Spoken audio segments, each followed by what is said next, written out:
there we go. That is Disco Elysium. That is the end of the game. Okay, well, this is an incredible game. Like, one of the things that made Hades really good was the amount of voice dialogue. But that's different to this, which is... So in Hades, it's like they've got several lines for all the different boons and, you know, the interactions between all the characters, you know, giving them ambrosia and so on. Here, it's creating a world that is... It's got, you know, similarities to the one that we live in, obviously.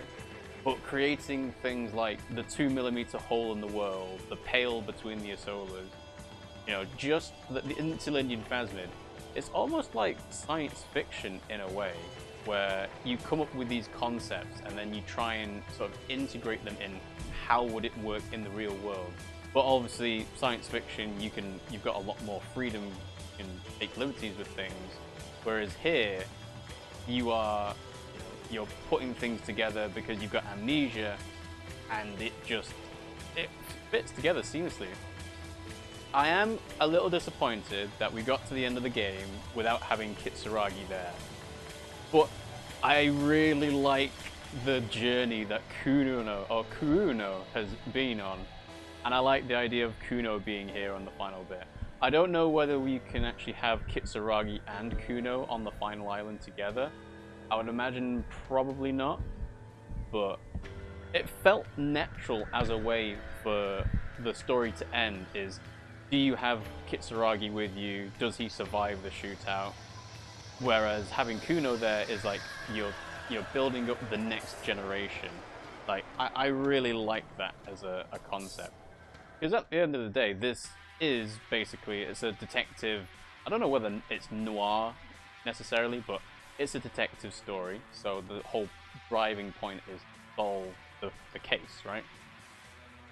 But that's kind of just an excuse for you to do everything. Oh, I like how it's got all the voice acting here. So yeah. Final Cut has been a great, you know, addition to this. I can't imagine playing this with without the voices. Also, who is Piss F? I don't think I ever saw that person. That's interesting. Actually, I should pay attention to, because this is going to tell me all of the different people that I did or didn't meet. That's going to be a good point. I guess probably not. I did try and do as much as I could in this game, so... Oh, I guess Pete Curtis might have done some things.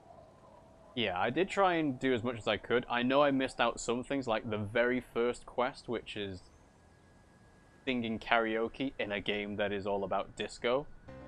But I didn't know that at the time. And again, this was essentially a blind playthrough. I knew some things beforehand just because it's been a while since the game came out. So, like, knowing Harry's name before being actually told it or discovering it. But yeah, I'm glad I got around to playing this, you know? Yeah, it is totally the type of game that I really like to get into. We've gotten through it pretty slowly, and this is a dense game, I would say. Like, there is so much to this, and obviously you can play this with different builds, so you can be like, I'm going to be an intellectual detective, or I'm going to be a physical detective, or I'm going to be one that is empathetic and, you know, listens to people. So you can play this game multiple different ways, and get, I assume, different endings. Like, I assume you have to solve the case no matter what, but how you get there and how you feel about getting there, very different. And yeah, again, there's a lot of freedom in this game. There's like having a nervous breakdown in the first, you know, half an hour. No, not half an hour. In the first 2.5 hours I played this, because I talked to Kuno and he caused morale damage. There's, you know, having an ending of sleeping in the trash container because you couldn't go into the hotel. And it's like, I think that shouldn't have been an ending, really, because the whole point of that is, like, you're becoming a hobo-cop, you know. That is what someone who has no other options would do. But, yeah, you know, there's other things, like shooting Kuno S, shooting yourself. So I think I did a pretty good job of seeing most, if not all, things.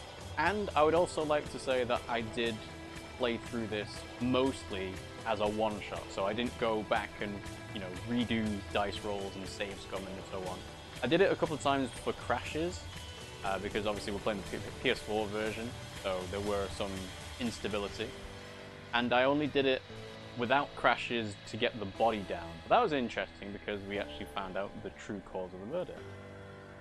And that's a good point, because that was a red perception check, I'm pretty sure. So that could have been something that you don't actually ever find out, that the body was shot. Again, depends on the confession from Josef at the very end. So yeah, speaking of crashes, a couple of things that I would say are a few negatives. There was the possibility of getting soft locked because I didn't have money to spend on the Whirling in Rags. I don't think the game should ever let you get soft locked. Having to reload a previous save is never an alternative, I would say. The game, yeah, PlayStation 4 version, not very. It was a little bit unstable, so there were a few crashes. The controls on PS4 controller, not fantastic for navigation. Obviously, with it being a point-and-click game by design, it's a lot easier with a mouse and keyboard. But yeah, just trying to move around got a bit frustrating every now. But it was okay. It was serviceable.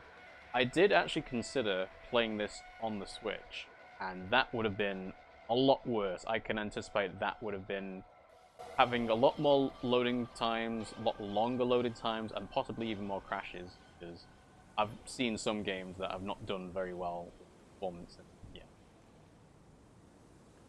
yeah, so as for playing this game, it's really good. It does take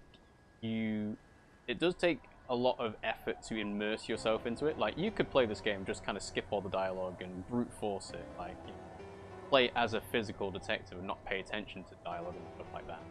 But I think you'd be missing out. Like, they wrote all these different text descriptions, you got all the voice lines. I think that would be doing this game a disservice if you didn't try and do it. And yeah, I don't think I will play through this game from start to finish again.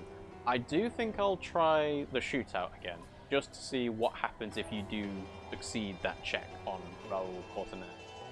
Because I'm kind of disappointed that I failed it. There were a couple of checks that I failed. I'm like, how did that fail? Like the high chance on Raul Cortana the first time, the Shivers check at 97, there was that perception check right at the end at 97 as well to hear the incident phasmid. I'm very surprised that I failed that one.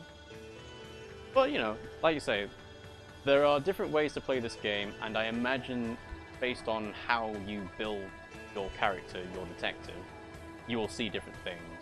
I think I've already seen some things where you can kind of make Gart very depressed because of the way you tell him about Sylvie, and that was different to how I did it. And I tried to throw him under the bus at the very end, saying that, you know, he betrayed me. But he didn't really, he just told me where he was. So yeah, having another playthrough, another perspective, you can totally get different reactions from people. Yeah, it's a long game, I'm not gonna lie. It takes a lot of getting through. Like I said, it's dense. They've crafted an interesting universe. I think that's the key. It's an interesting universe that led me to want to know more about it.